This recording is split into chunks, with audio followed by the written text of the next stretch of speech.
My name is Emily Wirtz. I use she, her pronouns. I am based in Austin, Texas, and I am 5 days over my board term now. And the final 6-year board term that just won't end.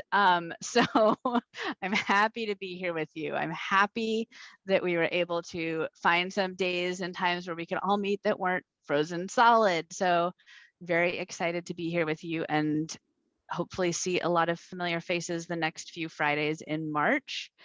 And I am thrilled to have the honor to introduce Morgan Lee Richardson, who also has a Kermit in the background right there. Yeah, we have Yes.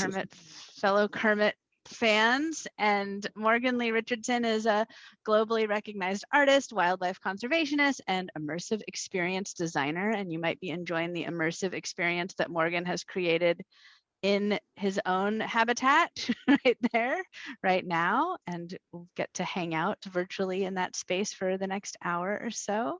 Morgan believes in using art and design to create life-altering experiences which connect humans and animals and empower people to stand up for wildlife and wild places. I think we on the board were all super excited when Dustin was saying like, oh, I'm talking to this artist and they've done stuff with Disney, and looking at the portfolio and just everything, and the connection, the interplay of conservation awareness and endangered species work and art and creativity. I'm just so thrilled that Morgan is joining us today and is excited to be doing just interesting, interactive, and engaging stuff, which is always what we're about at ISEA. So it's my pleasure to welcome and introduce Morgan Lee Richardson. Thank you so much for being here with us, Morgan. Well, this is awesome. Emily, that was like the best introduction ever. So thank you. And yes, Kermit buds. You know, I've got all kinds of fun stuff here in my little space, which is great. But yeah, I am really excited to be a part of this event. I am excited that the event is continuing despite the hardships in Texas, and me being out here in California where I'm at, you know, being able to virtually be a part of this event. You know, I just want to say I've been looking from sunny California going like, oh my gosh, these poor folks. So for anyone who was adversely affected by all of that, you know, you got my vibes going towards you right now.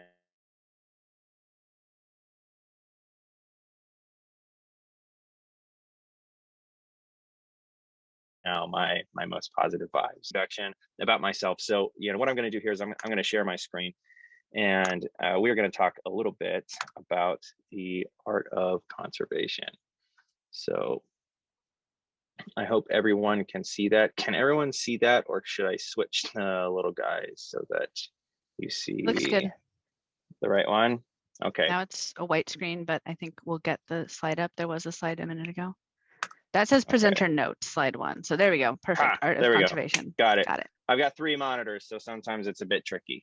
Okay, so we're going to talk a little bit about the art of conservation. As noted, my name is Morgan Lee Richardson. I am an artist, an immersive experience designer. I'm a wildlife conservationist. I'm an educator. I'm a lot of things. And if you're not familiar with me, you may be familiar with some of my work, particularly the work that I've done in the themed entertainment industry, which is, you know, really spans the globe. And I've been working in themed entertainment for about 17 years. You know, just finished up a 7-year stint with Walt Disney Imagineering, which was great. I've worked on all the projects that you see here, some of which are already done and complete, and you can go visit them now. Some of them are on their way to the public as we speak, under construction, and it's been a really great run. And when I'm not doing that, you know, I create a lot of really interesting artwork, which is focused on wildlife and wildlife conservation, as you can see here. So you know, really, it's colorful, it's whimsical, and it really introduces people to animals as familiar as Asian elephants, which is an animal that some of us have actually done real scientific work with, which is great, to some lesser known animals that still need our help, like the kakapo and the vaquita and pangolins. These are animals that people aren't necessarily all that familiar with, but still need our help, are still require the awareness of the general public, which are great. So let's see here. Some of my work has taken me across the globe. These are some images of artwork that was created by other Imagineers, Disney artists, at an event in Indonesia that we did to help save the Sumatran rhino, which was great. I've even worked on comic books, foreign language comic books, these Indonesian language comic books that help raise awareness in Indonesia for the Sumatran rhino, the Sumatran tiger. And it was all done in this really widely read. I had no idea that in Indonesia, this is one of the most widely read publications in the world, the Donald B. Beck comic book, which is of course just Donald Duck in Indonesian, I guess. So quick, quack, quack. And really, what's it all about, right? It ultimately, it comes down to making conservation art accessible to everyone. And I believe that in doing so, you make everyone feel like a conservationist themselves. That's the most important part of this. And I've done this successfully in a number of different ways. I'm going to go through just some of those, and probably the one that people might be the most familiar with, because it's 2021 and there's social media all over the place, is I make the artwork, right? That's the easy part. That's the easy part for me. I'm an artist. I make art for fun. I make it for me. I make it for other people. I make it for money. I do commissions. I do all kinds of things, right? But like, this is conservation art. So there we go. We got our snow leopard. And what do? We share it out in social media. That's what we do these days. We put it out there for the world to see. And then ultimately people, they like it, they hate it, they comment on it, they do their thing. But it occurred to me, what if instead of just liking things, people were going to be educated a little bit by it? So I started to include a bit of descriptors and information about the conservation efforts regarding different species. And what if, in addition to that, people got the artwork for free simply by making a donation, right? This is good, but it could be better. All right. So you make this donation to a nonprofit specifically working with the animal that's depicted in the artwork. And what I end up doing is, if people make a donation, it doesn't matter how much that donation is. It could be 25 cents. It could be $25,000.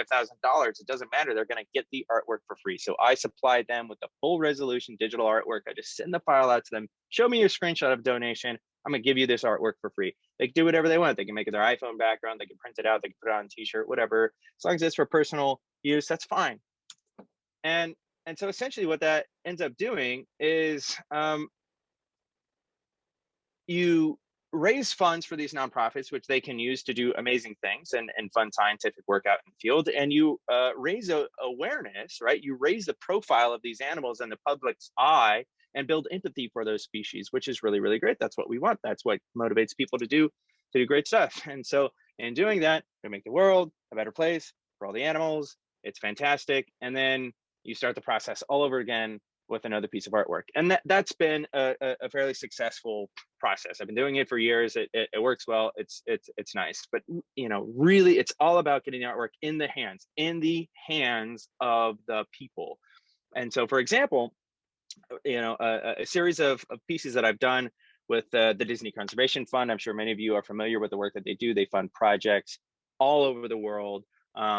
These little badges, really inexpensive to make, but hold a lot of value, because it gives people the opportunity to donate to a cause, right? They go to a Disney park, they go to Disney's Vero Beach, Epcot, Animal Kingdom, wherever these are handed out, and they donate to the Disney Conservation Fund. That's not necessarily something that they went to the park for, but the opportunity was presented to them to make a difference just in the course of their vacation or their weekend or whatever. there's a lot of value in that. And you know, people get to wear it, they wear it around, you know, other Disney people see it like, oh my gosh, where did you get that? If you're familiar with Disney fans, the collectability, that they're just ravenous about that kind of stuff, right? And so they're all about it, and it's great because it's just this little effort that ends up adding up to thousands and thousands and thousands of dollars generated towards conservation. And it's really a fun project to be a part of. Let's see now. And in addition to companies like Disney, I think it's important to work with other companies that don't really have a stake in environmental efforts or conservation efforts. So this is a project that I did with Pabst Blue Ribbon. It was for a can design. It's dead in the water. It's not going anywhere, right? This is not happening, but I want to use it as an example because I think it's important to reach out to companies in ways that they can be receptive to. And really, it's all about making the conservation work, you know, accessible to everyone. And companies aren't necessarily going to be interested in that unless they can profit from it in some way, unless it can support their brand in some way. So, you know, this is a really great quote. If we don't change the behaviors of the businesses that are having the most substantial impacts on nature, then we're going to fail. It's a quote from Will Turner, very interesting person. You should look him up. Now, for this, to me, it feels like, you know, I was able to reach out to a company that really had no stake in any of the work that I was passionate about and gave them an opportunity to make a difference. They chose not to, and that's fine. That's their prerogative. But it's a good example of, you know, ways that instead of looking at companies that do consumer consumables, right? You know, those that really don't benefit the planet in many different ways, cause a lot of pollution, cause a lot of hardships for the planet and wildlife. Instead of looking at them as adversaries, right? We look at them as potential partners. We look at them as just connections that haven't been made yet. And as an artist, I'm able to kind of build that bridge a bit with the artwork, which is great. And looking at individual different opportunities to showcase projects, I think this one was really, really strong. If you're familiar with the relationship between the people who live in spaces where African elephants also live, there's a bit of a conflict there at times, right? They're sometimes seen as pest animals. They get into they go into farmlands, they mess up crops, they terrorize people, you know, they're shot on sight. It's not a great relationship. Okay, but what we want to do is build that relationship, make it a symbiotic relationship, make it stronger. So worked with Save the Elephants, and this is a project that I actually found out about through the Disney Conservation Fund, is that you know, they funded this project where they used bees, which are, funny enough, fun fact of the day, a natural deterrent for elephants, right? Elephants are afraid of bees. Who knew? So they make these really interesting perimeter fences around these crops. They hang beehives from them, and it keeps the elephants out. That's great. The elephants go about their business. The you know, the bees do their buzzy bee thing. They, you know, they're pretty much unaffected by the whole situation. And then the farmers, you know, they're safe. Their crops are safe. They have this additional source of income from the bees, the wax and the honey and all that stuff. It's great. So you know, I made a piece that supported that project and ended up raising money for that project. And I mean, and you know, for the sake of the interest of the art, yeah, that's really cool. Sometimes you would combine elephants and bees in a piece, I guess, but like for this one, it's like so uber specific. Just like, okay, bees and elephants. And my neighbor's gardeners are here. I'm sorry if anyone hears like a leaf blower now, but anyway, moving on. It's to me, it's all about showing that wildlife in this beautiful, whimsical, inspiring way, because images like this are what we're working against, right? It's terrible, it's depressing. Like we don't want to see this, but it's a hard truth that we have to live with. This is a reality, and if we don't face that reality, then, you know, we're going to have to find other ways of dealing with it. And really, we're not going to get the support of all of the people outside of this room. Everyone on this call is on this call because they already think this way. We all already believe and what we're fighting for. But what we have to do is reach outside. And I think that a big challenge is making sure that people are aware of the challenges, right? People are aware of the depressing imagery, but don't bludgeon them with it. Don't hit them over the head with it, because as hard as images like this are to look at, it's important that people know that it's happening. But if this is how you introduce your efforts and the problems at hand to the general public, they are going to scroll past it. They're going to click away. They're not going to be engaged with this. The world is a depressing place enough, right? There's so many problems, particularly in the United States, that we have to deal with here at home, that why would we ever take the time to stop and pause at an image like this? So people are going to scroll past that. What we want to see is this, right? This is what the general public wants to see. This is how they think of those animals. They don't think of them as a poached corpse there on the ground, right? They think of these animals frolicking free in their environment. And even though we have to hit them with those hard truths eventually, they have to know what the problems are, right? You hook them and you engage them with something that's going to catch their attention, that they're going to feel is beautiful and inspiring, and will cause them to scroll down a bit, right? Read a little bit more of about what the challenges are that are being given with these animals, right? So that to me is the most important part of this process, is to make sure that people are engaged enough to continue learning more and to build empathy for those animals. And for me, it's all about the experience, right? I'm an experienced designer. I'm an artist. There's an experience of viewing artwork and how that makes you feel, like the emotions that can be drawn from that. But then there's also the built environment and narrative experiences that can be told in a physical place that people can go and explore and use all their senses to experience. And yes, there's zoos, and people can go on safari and go to animal parks and everything like that. That's great. That's fantastic. But my focus is plussing that experience, giving people the opportunity to go there and have a narrative experience that really helps build that empathy. So when they go back on that safari, go back to the zoo, they can look at those animals in a new light. My artwork is all about that. My design work is all about that. And really, it's all about going back to that original goal, making conservation art and experiences accessible to everyone. And in the course of doing that, of course, you make everyone feel like they are a conservationist themselves. And that is, that's just what I'm really all about.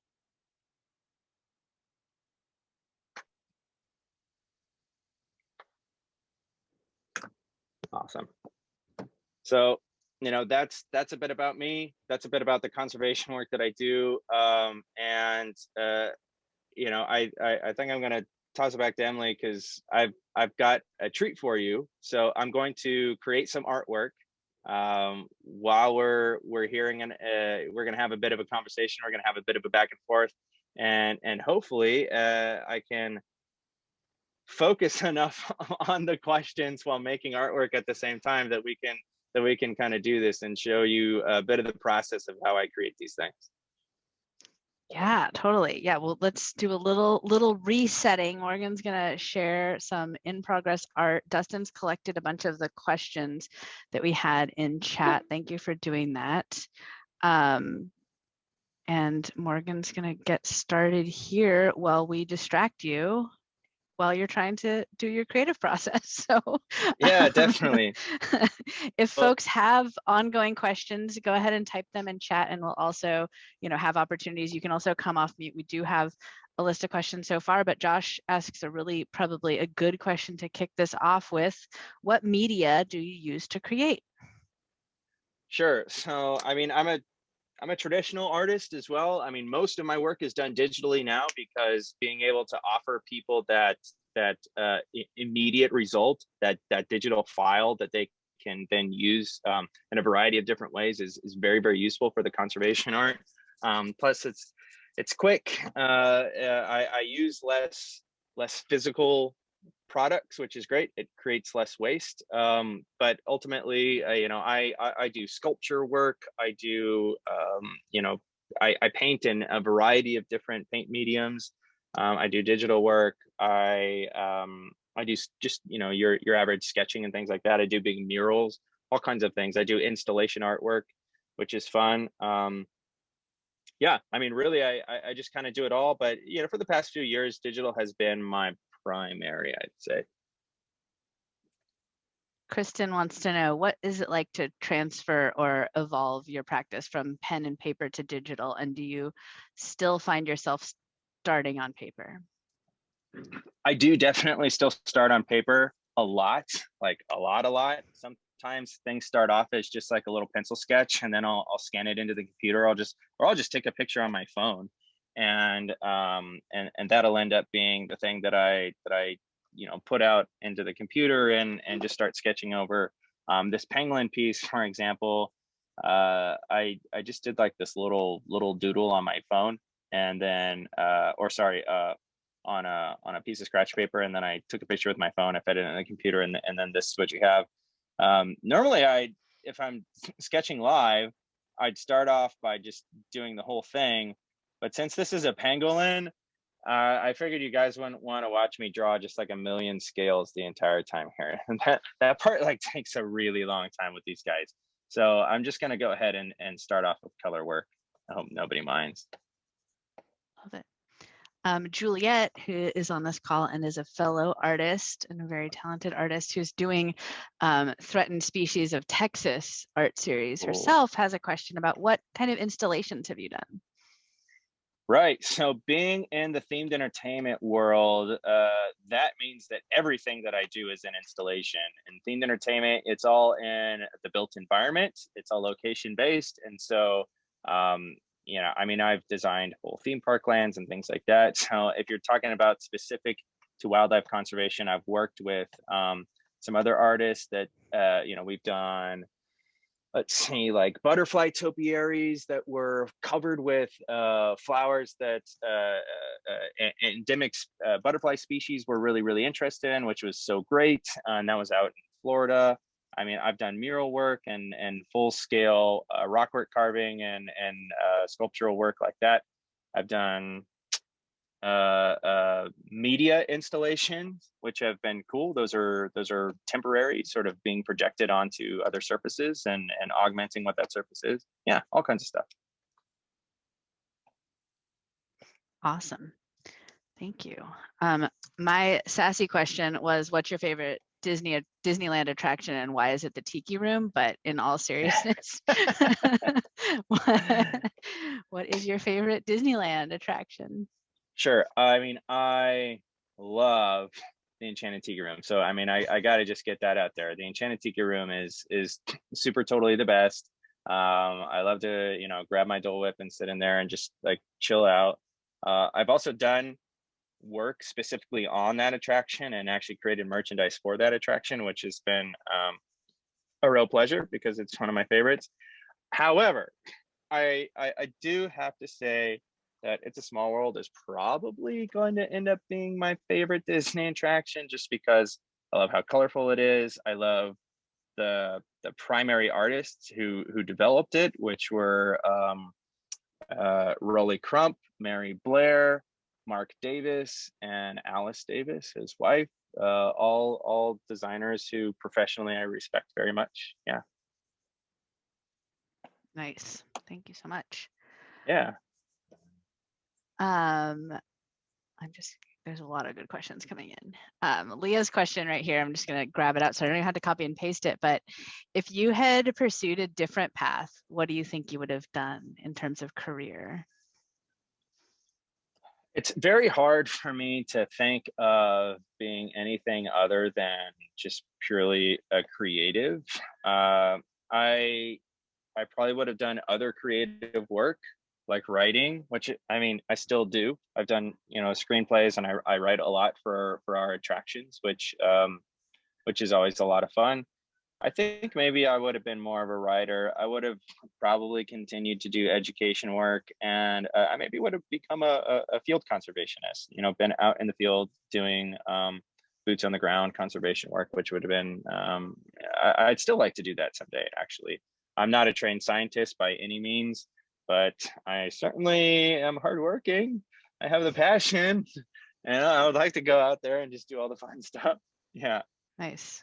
Yeah, related to that, can you talk a little bit about your personal formal and informal education experience, both in terms of learning art and creative practice and about conservation, biology, threatened species, all that good stuff? Absolutely. So, I mean, I've been an instructor, teacher, however you want to kind of frame it. For many years, I taught third, fourth, and fifth grade art and innovation up in the Bay Area. I sit on the board of advisors for an organization here that's based in the Bay Area, actually called Galileo Learning. They are in, let's see, Chicagoland, Southern California, Northern California, and might be in Boston now too, actually. And they do art and innovation, science education, during the summer. It's like supplemental education, almost like a summer camp kind of thing, which is great. I've taught the history of American animation at San Jose State University, which is cool. Those were like supplemental to credited courses. It was like in more of an informal lecture series kind of a thing. And I did a TED Talk a while back that was focused specifically towards high school teachers, basically showing them the parallels that can be drawn between themed entertainment and public education. Learning from theme parks is what it was called, which I thought was pretty interesting. Now, in terms of my education and wildlife biology, I don't really have one other than just like the research that I've done on my own just by simply reading, or courses I took it way back in high school. So it's I don't have the education that probably most of the people on this call have from that perspective, but I consider myself a conservationist that focuses on bridging the rest of the world to what we do. Building that bridge between humans and animals is my focus as a conservationist. Nice. Thank you so much. Dustin asks about your color palette. Do you have a particular set of colors you use, or do you choose in the moment, like even for what you're doing right now?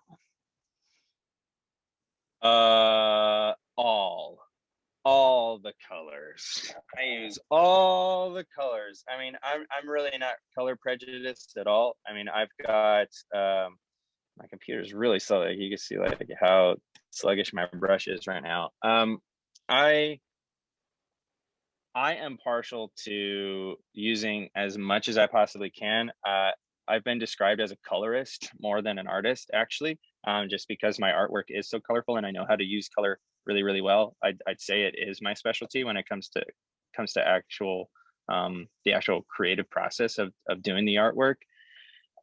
For me, color use is all about a balance, right? You want to make sure that your subject that's in the background and the foreground, the middle ground, all that stuff, like it all comes out so that you could see it, you understand what the subject matter is, you understand its relation to the background, the foreground, all that stuff.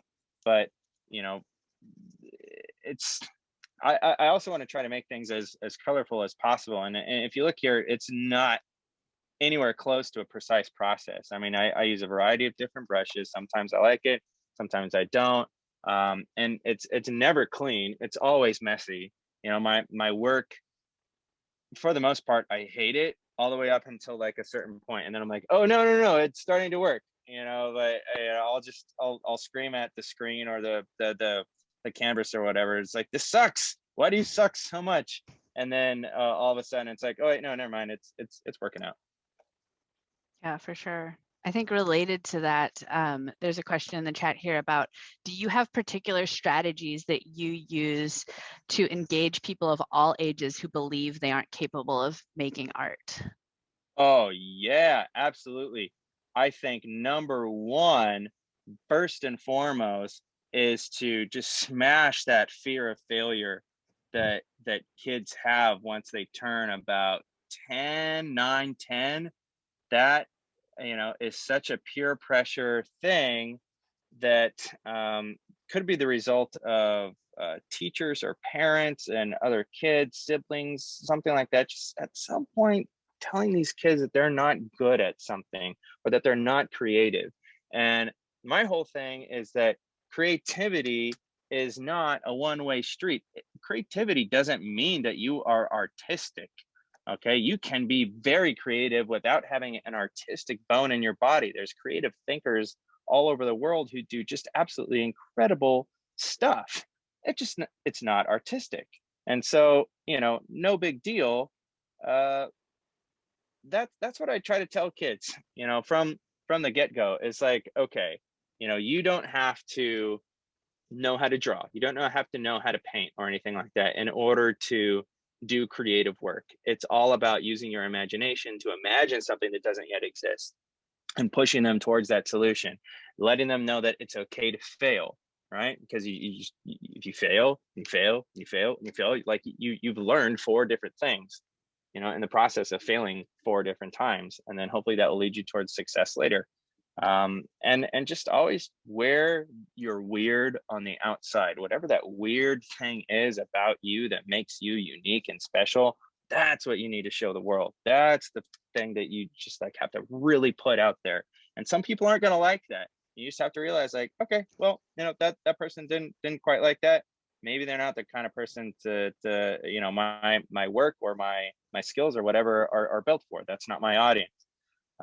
So yeah, that's really what I try to drill into the brains of my kids is like, hey man, you're going to be successful as long as you stop being so afraid to fail. You'll find success in your own way.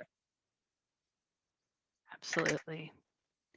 Where you're weird on the outside is a very good ISEA tagline. I think this is a group of people who feel like, I think we come together and we're like, oh, there's other weird people like us. and that's one of the Uh-huh. things that unites us in a really real way. I shouted out in the chat too, for that specific project, or the question around getting folks interested and feeling like you can do art. I can't recommend Linda Berry, and specifically Making Comics, which is a book that came out late last year or late 2019 enough.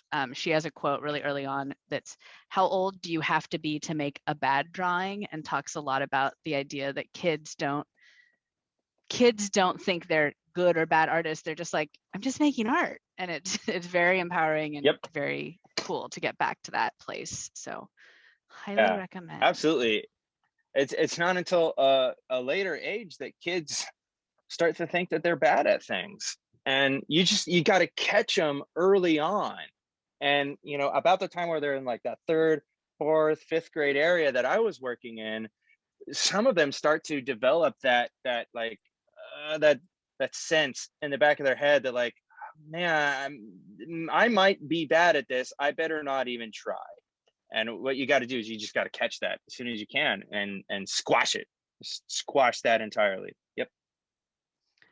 These are not so much questions, but I do feel like they need to be acknowledged. There are multiple whisper campaigns in the chat. One is to get a commissioned Morgan Lee Richardson's piece for Jungle Jordan specifically.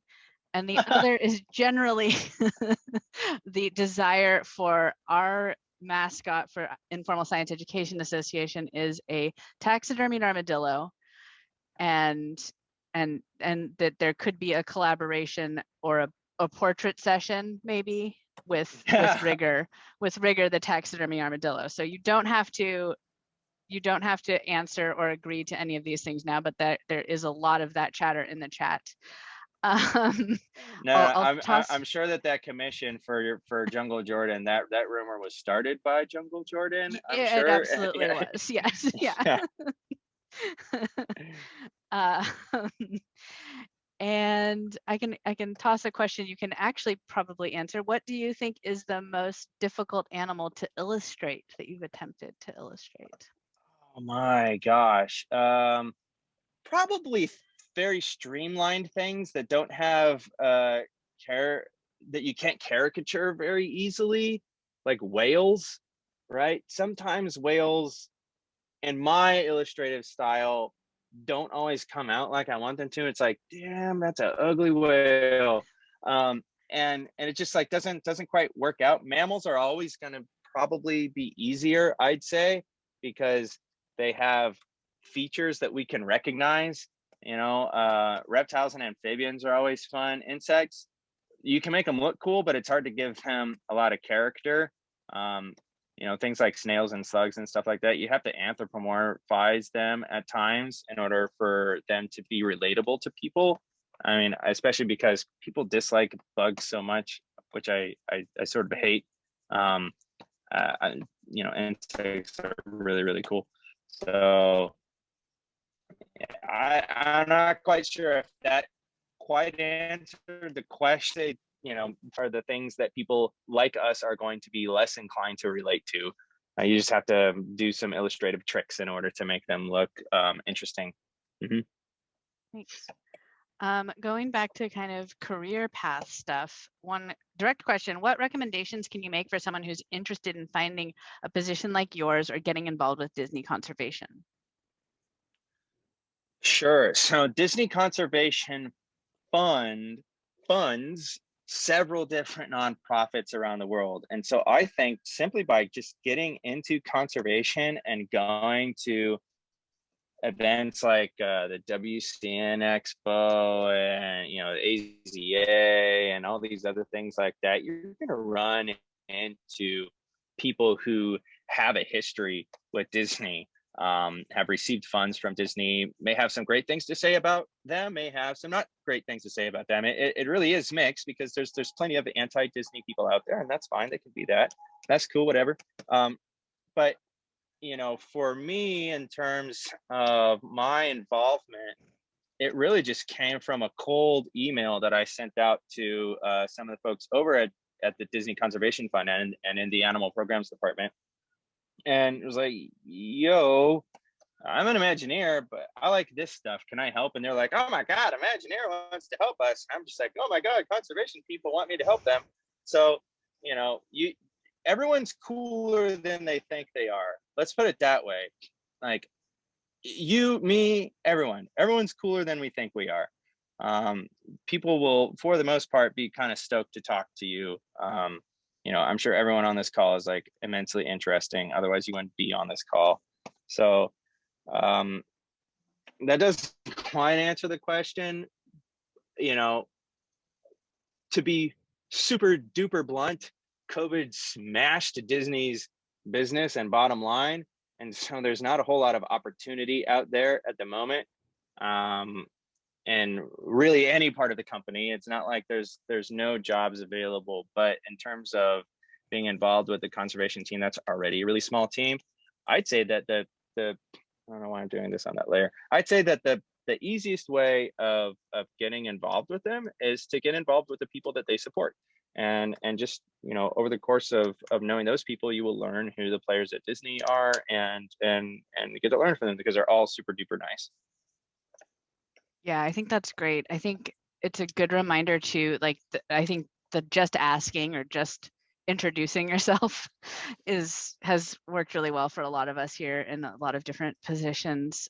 So I would second that. I would also say that although COVID has really, our whole industry, like informal science and museums and aquariums and all, similar to Disney and attractions, but the one amazing thing that's happening is right now you can email and get on a Zoom call with so many people Yep. that perhaps in the past didn't necessarily have time for that. And it's not like we have more time, but we are immediately more weirdly connected. So I think just reaching out to folks and being like, hey, could I jump on a call and talk to you about your career path and, who I should be getting to know, that can happen right now in a way that it really hasn't ever on the similar scale as before. So that's what I Oh, would encourage yeah, folks to do. totally agree, and can attest to, like, that's been a real thing. I've been able to talk to people who I never even thought would ever want to talk to me.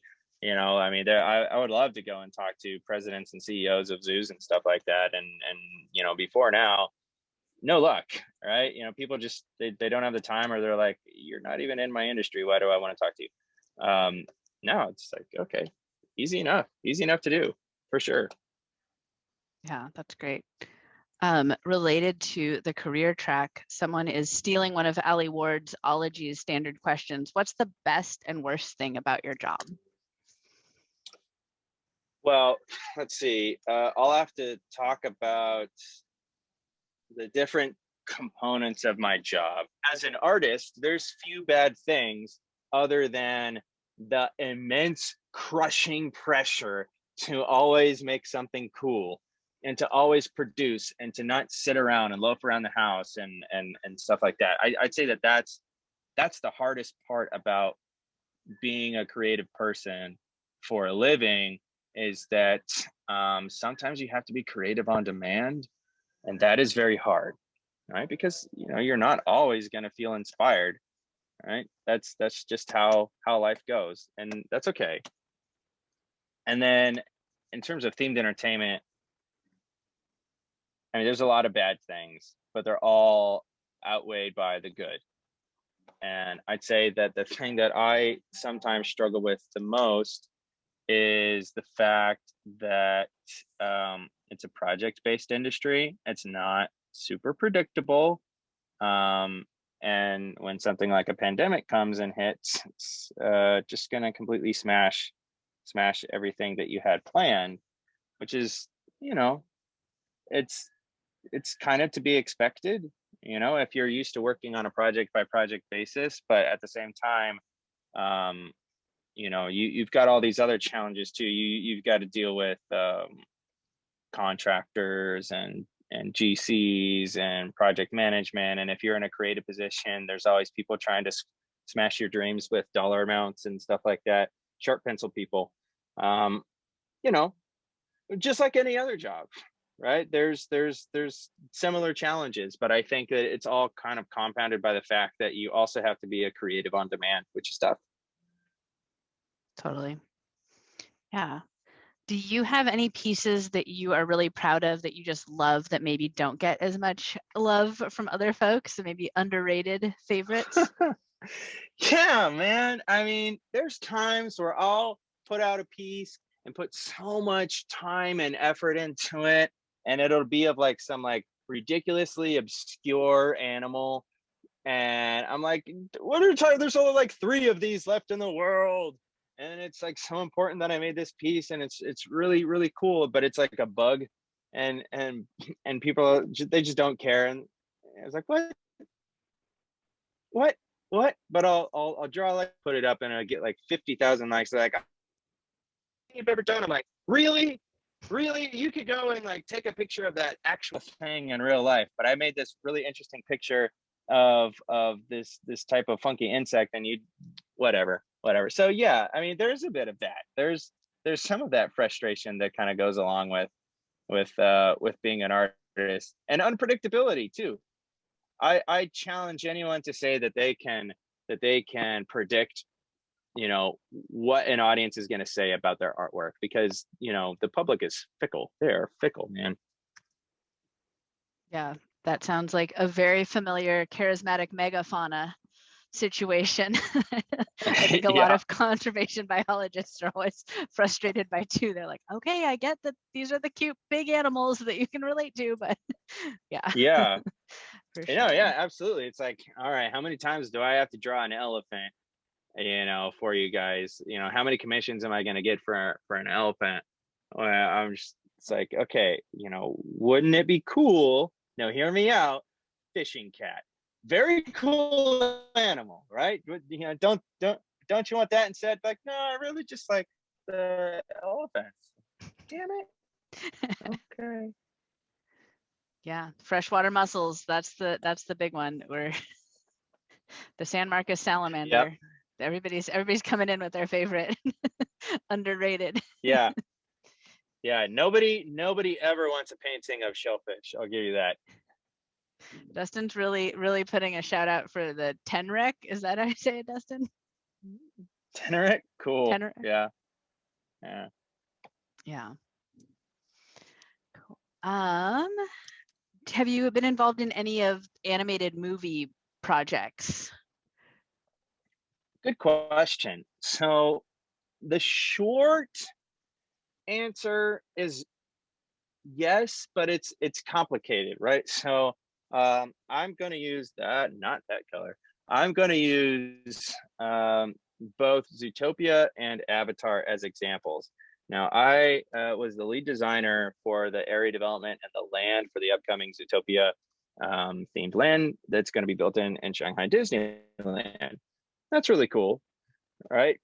And I use this opportunity to, you know, you've got a culture in mainland China where that's not the most respectful of wildlife, and you have an upcoming generation that is going to end up being a generation that is raised with a Disney theme park in their backyard. That is a really unique opportunity to do some cool stuff. And so because this is an animal themed land and you don't really get to discover Zootopia, the place, all that much, it's a very character driven film.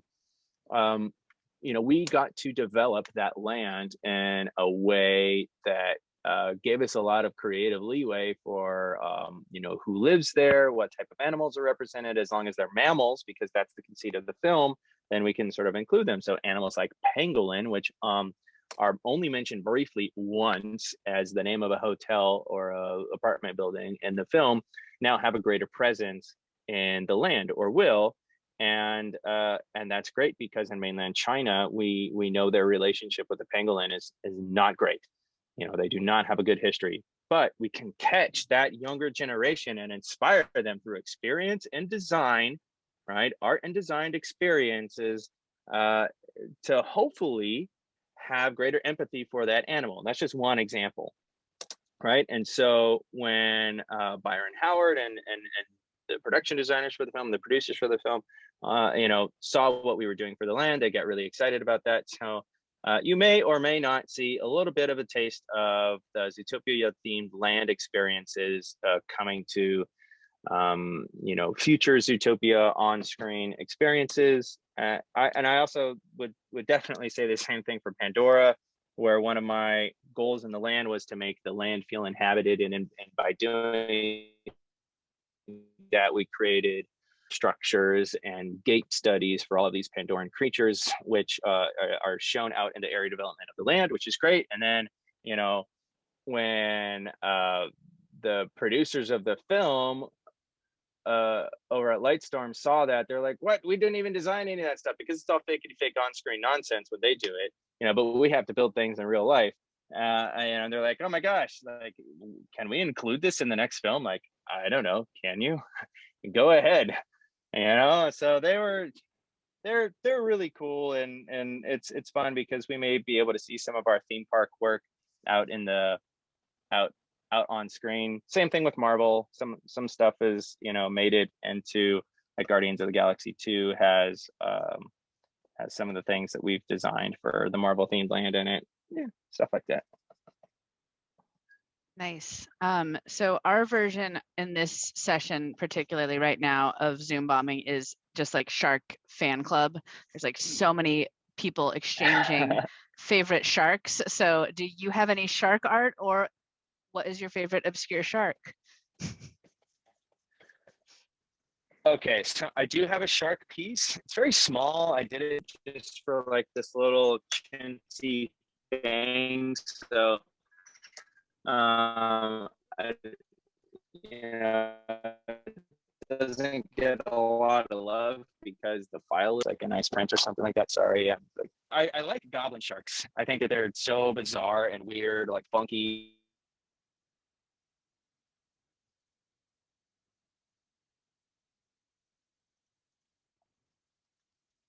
Fleshy pink on their head and the jaw that's, you know. But I've also got a love for tiger sharks. I think they're just so beautiful, like easily the most beautiful shark. Thanks. Yeah. You mentioned having to be creative on demand, and that is super difficult, especially when everything is going on that we're experiencing. Do you have any tricks for when you're in a funk or coping with existential dread? Do you find yourself channeling more energy into specific projects? If so, what in your work helps you recharge? Friends and family, laying in my hammock underneath my oak tree, going on a hike, being out with nature, completely just ignoring everything that I'm supposed to be doing and escaping it for a little while is important. I'm giving this advice knowing full well that I am horrible at that and that I should really take my own advice more often. I really do need to do that. But I suggest that everyone follow this advice that I am bad at taking, because whenever I do take that advice, it always ends up benefiting me. I always feel better. I always feel refreshed. I always feel like those ideas come to me on those long, windy drives for no reason, or the little naps that I take in my hammock under the tree. Yeah, you'll find it. Thank you. In our last 5 minutes, I'm going to ask 2 more questions. One is, again, from some predictable chat trolls. So I've seen in Instagram that you have a significant vintage Disney swag collection going up on the auction block. There is not an actual question here, so this is an opportunity for you to share about that, or perhaps give this person who may or may not be Jordan or Dustin, or both of them, tips for an advantage in that auction, I assume. Yeah, shocking. I'm stunned and baffled by this entirely unpredictable question. So yeah, man, it's just time.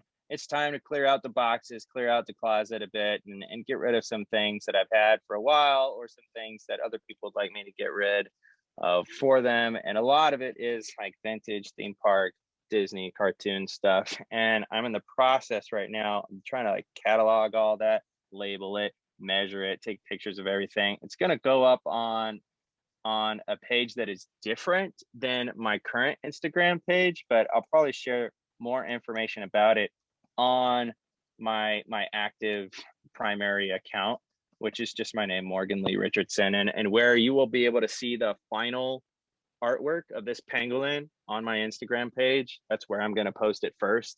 It'll eventually go up on my website, but that's where I'm like, after I'm done with this, it's going to go up on there. But yeah, man, Dustin, Jordan, you shoot me a message and I'll give you access to that page first, and you can go shopping, I guess, from my closet. Yeah, no worries there. Well, that is very generous. They can get the prices up high. That's like when you set up the silent auction at the normal Informal Science Education Association conference. You get to put in the first bids at least. Right. Last question that I have is, what are some of your favorite conservation or science education organizations? Who do you support? Who are you excited about, investing in or donating to? Or...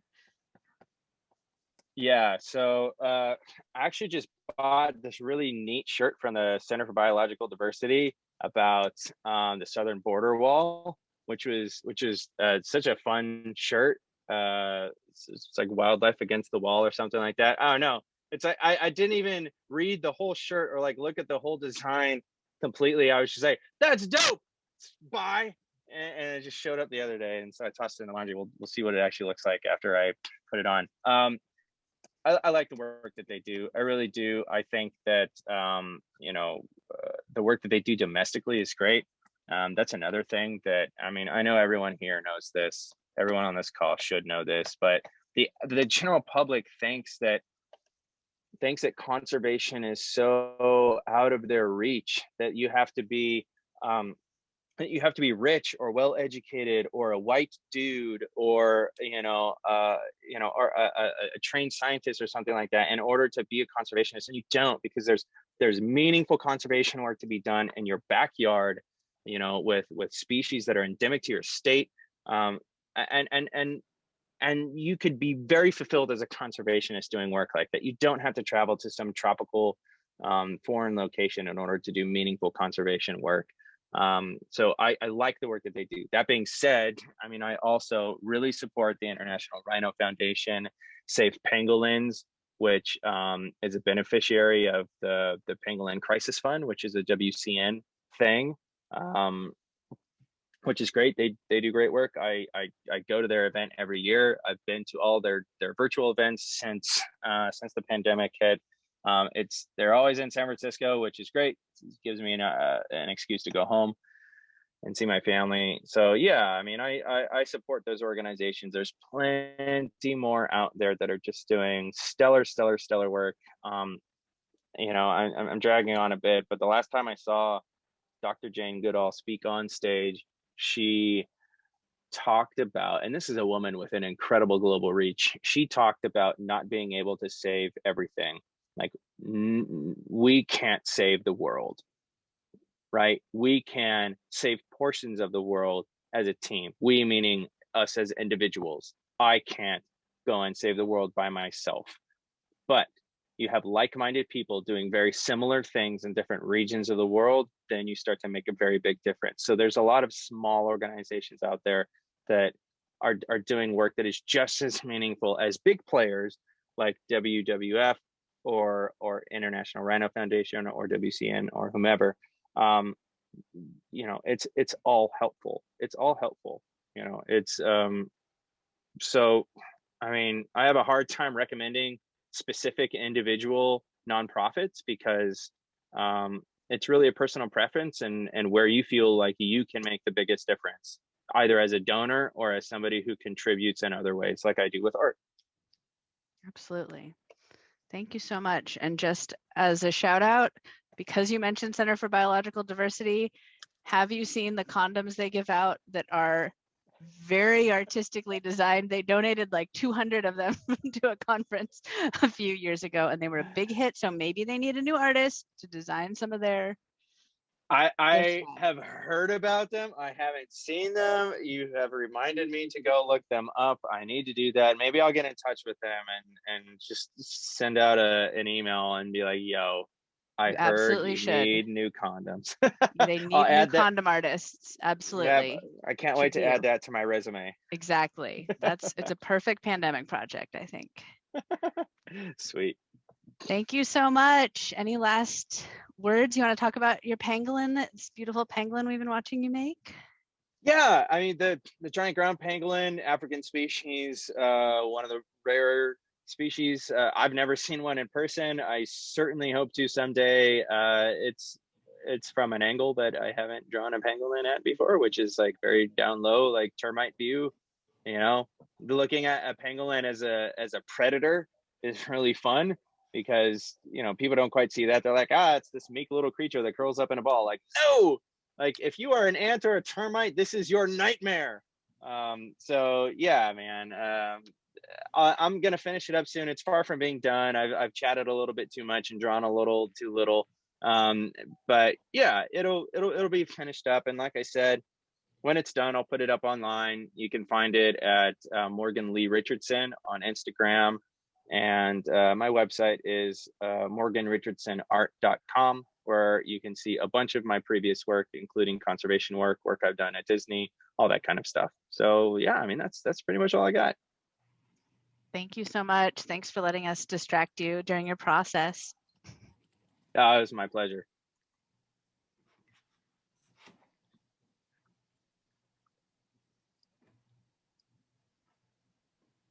All right, folks, I'm going to go ahead and sign off. Yeah, thank you, Morgan. Thank you so much. Yeah, no worries. Thank you, everyone. Thank you.